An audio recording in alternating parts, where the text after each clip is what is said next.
हिमाचल प्रदेश जल शक्ति मंत्री महेंद्र सिंह ठाकुर ने करसोग की जनता को दी करोड़ों की सौगात। मंत्री बोले, केंद्र सरकार द्वारा प्रधानमंत्री सिंचाई योजना के तहत 380 करोड़ रुपए स्वीकृत। आम आदमी पार्टी के प्रदेश प्रवक्ता पंकज पंडित ने जयराम सरकार पर कसे तंज। कहा, हिमाचल प्रदेश सरकार कर्जे वाली सरकार। प्रदेश सरकार ने 4.5 साल में कर्ज लेने का कार्य निरंतर किया।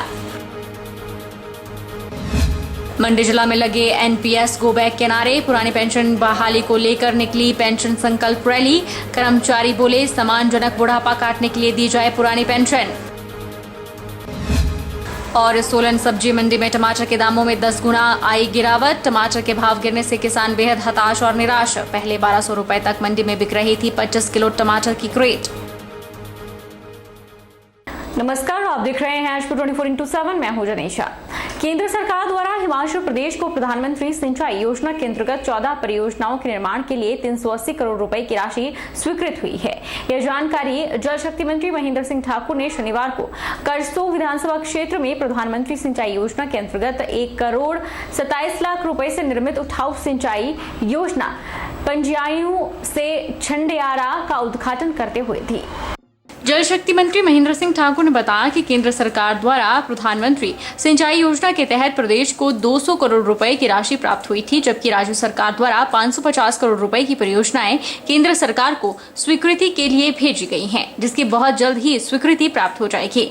महेंद्र सिंह ठाकुर ने कहा कि पंजियाणु छंडियारा सिंचाई योजना के निर्मित हो जाने से क्षेत्र की 54 हेक्टेयर भूमि को सिंचाई की सुविधा उपलब्ध हो गई है, जिससे क्षेत्र के किसान और बागवान नकदी फसलों की अधिक पैदावार कर सकेंगे।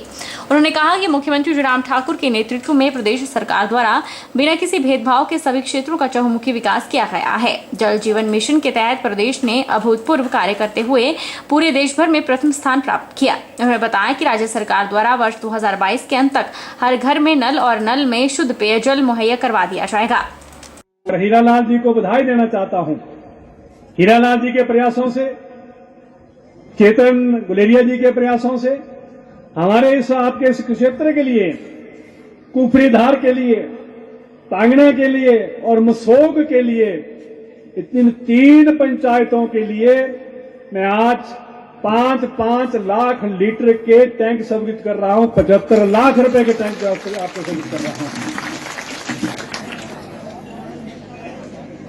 सुई, मसोग और बहिसरही, इन 3 पंचायतों के लिए हम 10 करोड़ रुपए की पीने की पानी की योजना स्वीकृत कर रहे हैं। मैं ढेर सारी जो योजना हमारे सब पूरे क्षेत्र के लिए, मुझे ये कहते हुए संकोच नहीं है कि बिहार प्रदेश एक बहुत बड़ा प्रदेश है।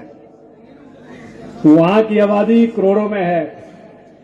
जहां की आबादी करोड़ों में हो, वहां पर जो chief justice of high court है वो हमारे हिमाचल प्रदेश के हैं, मिस्टर करोल जी हैं। उन्होंने मुझे फोन करके कहा कि मेरी एक छोटी सी बात है, अगर आपको ठीक लगे तो आप देखना इस पे। उन्होंने कहा कि एक सिंचाई की योजना सतलुज नदी से, एक सिंचाई की योजना सतलुज नदी से उठाएं, जहां से हमारा ये जो एक योजना जो नीचे सरोवर के पुल से उठी है, वहीं से एक सिंचाई की योजना उठाएं और उसमें चुराग, कलासर, सोरता, बखरौट, महुनाग, मसोग, ततापानी, कांडा और साथ में लगते हुए जितने भी क्षेत्र हैं, ये जो आपका सारा क्षेत्र है, इस पूरे क्षेत्र के लिए, हर खेत के लिए पानी सिंचाई के लिए पहुंचे। मैंने अपने विभाग के अधिकारियों को, अपने विभाग के चीफ इंजीनियर को, अपने विभाग के एससी और एक्शन साहब को कहा कि आप इसका सर्वे इन्वेस्टिगेशन करें और सर्वे इन्वेस्टिगेशन करने के उपरांत मुझे बताएं कि कितने अमाउंट की बन रही है। मुझे आज ये कहते हुए, क्योंकि आज मैं इस देव सदन में देवता जी के चरणों पे बैठ करके कह रहा हूं कि इस योजना के ऊपर, सिंचाई की योजना के ऊपर हिमाचल प्रदेश सरकार ठाकुर जयराम जी के रहनुमाई में देश के प्रधानमंत्री श्रद्धेय नरेंद्र भाई मोदी जी के पास हम जा रहे हैं कि हमारी इस योजना के लिए 100 करोड़ रुपया प्रधानमंत्री ग्राम सिंचाई योजना के ऊपर जो संवित करें, ताकि ये सारा क्षेत्र हमारा जो सेब बाहुल क्षेत्र है, जो सब्जी पैदा करने वाला क्षेत्र है, ये भविष्य के लिए हम एक बहुत बड़ी योजना जो है उसको शुरू करने जा रहे हैं। आम आदमी पार्टी के प्रदेश प्रवक्ता पंकज पंडित ने हिमाचल सरकार को कर्जे वाली सरकार करार दिया है। मंडी में आयोजित पत्रकार वार्ता में उन्होंने कहा कि जयराम सरकार ने 4.5 साल में अगर कोई कार्य निरंतर किया है तो वह कर्ज लेने का किया है। उन्होंने कहा कि जिस सरकार का नेतृत्व दिशाहीन होगा वो प्रदेश भी दिशाहीन होगा। आम आदमी पार्टी के प्रदेश प्रवक्ता पंकज पंडित ने कहा कि हिमाचल प्रदेश में सबसे बड़ा मुद्दा लगातार प्रदेश सरकार का बढ़ता हुआ कर्जा है। प्रदेश 65,000 करोड़ से अधिक के कर्जे में डूब गई है और प्रदेश सरकार 1,000 करोड़ कर्ज और लेने की तैयारी में है। उन्होंने कहा कि दिल्ली एक ऐसा राज्य है जहां 1 पैसे का कर्ज नहीं है और जो लोगों को मूलभूत सुविधाएं भी मुफ्त दे रहा है। हिमाचल प्रदेश के हालात ऐसे हैं जहाँ अस्पतालों में डॉक्टर नहीं है, स्कूलों में अध्यापक नहीं है, बिजली में 125 यूनिट मुफ्त देने की बात कहते हैं और कर्ज ले रहे हैं। उन्होंने कहा कि दिल्ली सरकार का 2.5% बजट बढ़ा है और जब से दिल्ली में आज सरकार बनी है कोई कर्जा नहीं लिया गया। ये देश की केंद्र सरकार की एजेंसी कह रही है, हम नहीं कह रहे। उन्होंने कहा कि आम आदमी पार्टी जो कहती है वो करती है। पिछले 10 सालों में प्रदेश का कर्ज 2 गुना बढ़ गया है, जबकि दिल्ली में सिर्फ 31,000 करोड़ का कर्ज था और अब 78,000 करोड़ का बजट हो गया है। प्रदेश में जो योजनाएं चल रही है वो कोई केंद्र की बैसाखी पर चल रही है तो कोई लोन लेकर चल रही है। जब पिछली सरकार लगभग 48 करोड़ पे छोड़ के गई थी, सरकार ने उसे 65,000 पे पहुंचा दिया। यानी पूरे 4.5 साल इस सरकार ने जो एकमात्र कार्य किया है नियमित रूप से वो कर्ज लेने का। विकास भरे भूले आप देखते होंगे हर तीसरे दिन अखबार में होता है कि दिल्ली गए मुख्यमंत्री, अब 500 करोड़ का कर्ज मिला और इस सरकार ने कर्ज की लिमिट भी 1,000 बढ़ा दी है। ये कर्ज हमें आपको वापस करना है और कोई भी प्रदेश कर्ज में घी पीकर विकास कहीं भी नहीं कर सकता है। ये हमें कहते हैं कि आम आदमी पार्टी मुफ्तखोरी की आदत डालती है। चलिए दिल्ली में हमने मुफ्त बांटा, उसके बावजूद हमने सरप्लस बजट दिया, लेकिन आपने तो जनता का खून चूसा।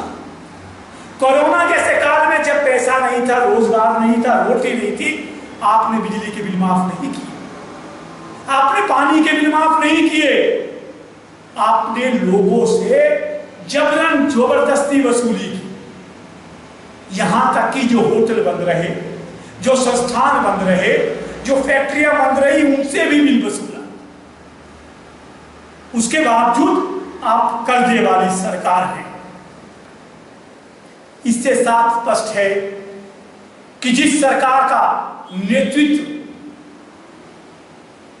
दिशाहीन होगा वो प्रदेश में दिशाहीन होगा, और जिस सरकार का नेतृत्व प्रदेश की भलाई के बारे में सोचेगा वो प्रदेश तरक्की करेगा। आपके सामने 2 उदाहरण सामने हैं। हिमाचल प्रदेश 65,000 के कर्ज पे है, जबकि दिल्ली सरकार सरप्लस बजट कर्ज हमने कोई नहीं लिया। पंजाब में भी हम व्यवस्थाएं सुधार रहे हैं। पुरानी पेंशन बहाली को लेकर आज कर्मचारी मंडी जिला मुख्यालय की सड़कों पर उतरे और एक आवाज बुलंद करते हुए सरकार से पुरानी पेंशन बहाली की मांग की। कर्मचारियों ने रैली में भारी संख्या में भाग लिया और न्यू पेंशन गो बैक के नारे लगाते हुए सम्मानजनक बुढ़ापा काटने के लिए पुरानी पेंशन बहाल करने की मांग सरकार से की। न्यू पेंशन स्कीम कर्मचारी महासंघ ने आज सड़कों पर उतरकर पुरानी पेंशन बहाली की मांग की और एनपीएस गो बैक के नारे लगाए। मंडी में निकली पेंशन संकल्प रैली में भारी संख्या में कर्मचारियों ने भाग लिया। रैली ब्यास सदन भ्यूली से शुरू हुई और शहर के सिरीमंच तक निकाली गई, जहां रैली को संबोधित भी किया गया। बारिश के बीच भी कर्मचारी टस से मस नहीं हुए। पुरानी पेंशन बहाली को लेकर उनके मजबूत इरादे बारिश भी तोड़ नहीं पाई। कर्मचारियों का कहना है कि पुरानी पेंशन बहाली को लेकर हिमाचल प्रदेश का कर्मचारी पिछले 5 सालों से संघर्ष है। एनपीएस कर्मचारियों को मात्र 500 से 1500 रुपए तक की पेंशन मिल रही है, जबकि 2003 से लेकर अब तक कंपनी के पास हजारों करोड़ फंसा हुआ है। उन्होंने कहा कि कर्मचारी सम्मानजनक बुढ़ापा काट सके, इसके लिए सरकार पुरानी पेंशन बहाल करे। होकर एनपीएस एक नो पेंशन स्कीम निकली, कर्मचारी आज रिटायर हो रहा है अपनी एक लंबी सर्विस के बाद, तो एनपीएस में उसे मात्र 1500, 1000 या 2000, 2500 रुपए पेंशन मिल रही है। और इस पेंशन स्कीम में सिर्फ एक अंश मात्र हमारा कटता है और वो सरकार डालती है, बाद में उसी के ब्याज से हमें पेंशन लगा दी जाती है। तो ओल्ड पेंशन की बात हम इसलिए कर रहे हैं कि कर्मचारी जो 58 साल तक अपनी सेवाएं देता है सरकारी कर्मचारी होने के नाते, आप जानते हैं कि इतनी सैलरी सरकारी कर्मचारी की नहीं होती है कि वो इतनी सेविंग्स कर पाएंगे 58 साल के बाद अपने परिवार, अपने बच्चों का भरण पोषण कर सकेंगे। उस समय जब उन्हें मेडिकल फैसिलिटीज की बहुत ज़रूरत रहेगी तो हमारे ऊपर कर्मचारियों की दी गई जबरदस्ती जिसको बोलते हैं, इसमें हमारा भविष्य और हमारा बुढ़ापा बिल्कुल भी सुरक्षित नहीं है। हम आज सड़कों पर उतर रहे हैं, इसका कारण है आज हर एक कर्मचारी अपने बुढ़ापे को, अपने भविष्य को लेकर डर रहा है। उधर नई पेंशन स्कीम कर्मचारी महासंघ के प्रदेशाध्यक्ष प्रदीप ने रैली में भारी संख्या में आए कर्मचारियों का आभार व्यक्त करते हुए कहा कि रैली की शानदार शुरुआत जिला किन्नौर से हुई और चंबा, हमीरपुर, सोलन, कांगड़ा, बिलासपुर से अब मंडी तक यह कारवां पहुंचा है और मुख्यमंत्री मंडी से हैं और मंडी वाले चाहते हैं कि पुरानी पेंशन जल्द बहाल हो। कर्मचारियों पर डंडे बरसाए गए, उनके तबादले किए गए। यह हमारा संविधान नहीं है। सरकार कर्मचारी को प्रताड़ित कर रही है। अगर सरकार इसी तरह चलती रही, तानाशाही करती रही तो सरकार का मिशन रिपीट नहीं होगा। सरकार का मिशन रिपीट एक ही शर्त पर होगा और वो है पुरानी पेंशन बहाली। उन्होंने कहा कि मामा अपने भांजे को नाराज करते हैं तो वह पाप होगा। प्रदीप ने कहा कि अगर सरकार पुरानी पेंशन बहाल नहीं करती है तो परिवार सहित शिमला पहुंचेंगे। अब अगर सरकार फिर से उस दिशा में चल रही है, मुझे पूरा विश्वास है एमपीएससी पे, मुझे पूरा विश्वास है आप सब पे। अगर सरकार इसी तरह चलती रही, सरकार इसी तरह तानाशाही करती रही, सरकार अगर पुरानी पेंशन बहाल नहीं करती तो सरकार का मिशन रिपीट बहुत मुश्किल है। हम मिशन रिपीट नहीं होने देंगे। मिशन रिपीट एक ही शर्त पर होगा, पुरानी पेंशन बहाली पर। आपने एक रिश्ता बनाया मामा और भांजे का, भट्ट भाई ने भी यहाँ से जिक्र किया, आपने हमें अपना भांजा स्वीकार किया। आप सबसे इस आज के युग में अगर अपने भांजे को नाराज करते हैं तो सबसे बड़ा पाप लगता है। आपने ट्रांसफर की, हमारे बहुत हर एक साथी को हम सम्मान करते हैं माननीय न्यायालय का, हमें न्यायालय से जो है राहत मिली, लेकिन आपके दो भांजे हमारे जिलाध्यक्ष आदरणीय लेखराज जी और हमारे महासचिव श्री प्रवीण दीवान जी को जिला मंडी से बाहर जाना पड़ा। ये आपने अपने जो संवैधानिक पद पर बैठकर ये काम अपने भांजों के साथ आपने किया है। आपको अपने इस तरह के निर्णय वापस लेने पड़ेंगे और आपने जो गलत और झूठी एफआईआर सरकार के ऊपर की, कर्मचारियों के ऊपर की है, वो वापस लेनी पड़ेगी। और जो वादा आपने कर्मचारियों के साथ पेंशन बहाली का किया है, आपको पेंशन बहाल करनी पड़ेगी। साथियों, आप सबने जो जोश है आज दिखाया, पर पूरे जिला मंडी के कोने कोने से आप यहाँ आए, आपने दिखा दिया है कि जिला मंडी का कर्मचारी एकजुट है और जिला मंडी में अगर फिर से 10 सीटें चाहिए तो पेंशन बहाल करनी पड़ेगी। अगर 10 से 1 हटाना है तो आप पेंशन बहाल ना करें। और लोग हैं जो आजकल खुले मंचों से कह रहे हैं कि हम पेंशन बहाल आते ही पेंशन बहाल करेंगे। अब जब भी हम मिलते हैं कि देखिए बहुत मुश्किल है पुरानी पेंशन बहाली, बहुत मुश्किल है, ये नहीं हो सकता। पेंशन बहाली कैसे हो सकती है? राज्य की आर्थिक स्थिति मुश्किल है। जब कर्मचारियों की बात आती है तो राज्य की आर्थिक स्थिति कमजोर हो जाती है। जब नेताओं की अपनी बात आती है तो पेंशन भी दुगनी हो जाती है और तनख्वाह भी दुगनी हो जाती है। मोबाइल भत्ता 15,000 रुपये मिलता है, तब आर्थिक स्थिति प्रदेश की बहुत सुदृढ़ हो जाती है। साथियों, हमें अपनी पेंशन बहाल करवानी है तो हमें एकजुट रहना पड़ेगा और सरकार से ये निवेदन है कि आप आर्थिक स्थिति का रोना बंद कर दें। आप बाकी कोई भी जो अफवाहें फैलाने की कोशिश करते हैं वो अफवाहें फैलाना बंद कर दें, क्योंकि राजस्थान सरकार ने एक रास्ता दिखाया है। हिमाचल प्रदेश कांग्रेस चुनाव प्रबंधन कमेटी के चेयरमैन और नैना देवी विधानसभा क्षेत्र के विधायक रामलाल ठाकुर ने कहा है कि मुख्यमंत्री जयराम ठाकुर ने अपने बिलासपुर दौरे के दौरान लोगों को गुमराह करने का काम किया। नैना देवी विधानसभा क्षेत्र के दौरे के दौरान मलोखर स्वारघाट स्वास्थ्य केंद्र को अपग्रेड करने की घोषणा की, लेकिन यहाँ पर स्वास्थ्य सेवाओं का बुरा हाल है।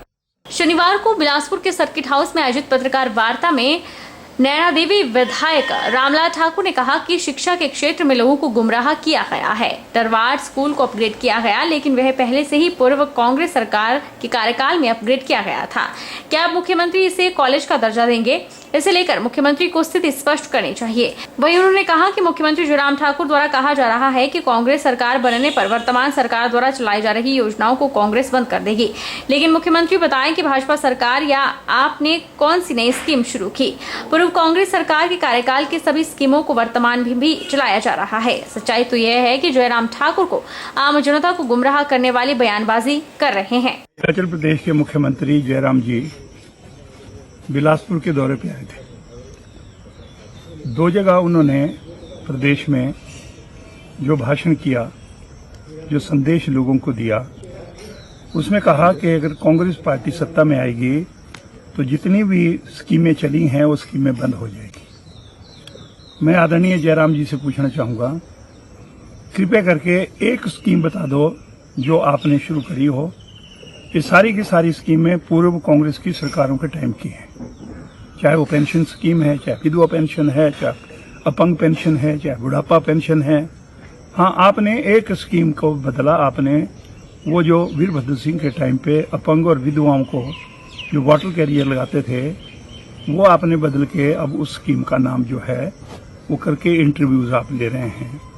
लेकिन आप मुझे ये बता दीजिए कि कोई स्कीम जो है आपने नई स्कीम चलाई, आपने नाम बदले हैं और अब आप चुनाव आ गए तो आप ये कह रहे हैं कि कांग्रेस पार्टी इन स्कीमों को बंद कर देगी। माननीय मुख्यमंत्री जी, मेरा आपसे निवेदन है, मैं आपसे बड़ा हूं उम्र में, लेकिन विधानसभा में आप थोड़ा बाद में आए। मेरा आपसे एक निवेदन है, कृपया करके चुनाव को प्रभावित करने के लिए ऐसी अंट-शंट बयानबाजी मत करें।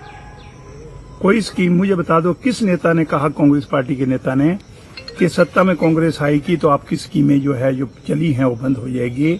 बंद क्या होगी? ये स्कीमें चलाई कांग्रेस पार्टी ने हैं, भारतीय जनता पार्टी ने तो उसमें थोड़ा सा बदलाव किया है और सारी स्कीमें जितनी भी है पंचायती राज संशोधन के बाद जो स्कीमें पंचायतों को दी है, ये कांग्रेस पार्टी की देन है। हिमाचल प्रदेश में मानसून कहर बरपाता नजर आ रहा है। जिला शिमला के चौपाल इलाके में इमारत की नींव कच्ची होने की वजह से 4 मंजिला इमारत मिट्टी के मलबे में तब्दील हो गई। जानकारी के मुताबिक बारिश की वजह से इमारत की नींव कच्ची हो गई थी। घटना के समय इमारत में कोई व्यक्ति मौजूद नहीं था। इस इमारत में यूको बैंक की शाखा के साथ कई अन्य रेस्टोरेंट और ढाबे भी चल रहे थे। इमारत गिरने की वजह से करोड़ों रुपए का नुकसान हुआ है। रुकिए एक छोटे से ब्रेक के लिए।